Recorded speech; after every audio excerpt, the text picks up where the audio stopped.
kendo rumo tich adek tarik 1 dwe mar 11 higani.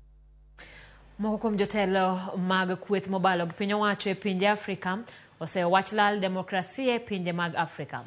Jotelo go keyo sirikande kata oseyo sirikande mag pinje Afrika kuom telo mag agoko kanyakla kod rocho ratich jopinje gi.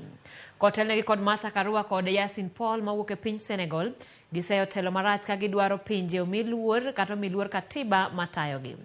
Jotelo go chugo riwruog siasa mabiro bedo ka kedo ne ratich josiasa mag kweth mobalo gi piny owacho mar jiwo gi kedo ne telo makare.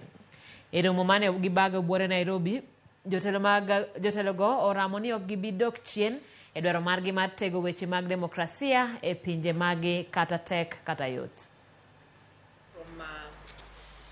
We are witnessing a sharp rise in illegitimate, sham or ritualistic elections characterized by voter cynicism and low turnout.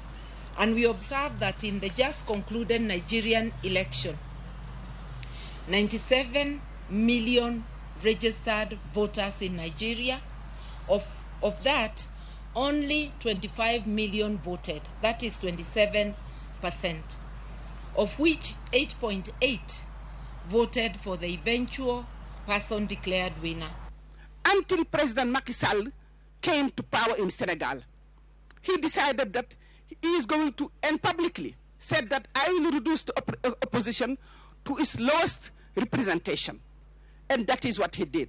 Tanzania ni kati ya nchi Afrika ambapo kulitolewa maamuzi ya mahakama ya Afrika ya haki za watu na haki za binadamu mwaka 2013 ya kwamba nchi iruhusu kuwepo kwa wagombea uhuru na wagombea ubinafsi, lakini mpaka sasa hapajafanyika marekebisho ya kikatiba na kisheria kuwezesha uchaguzi huru na haki. The ruling party is now in office for 18 years.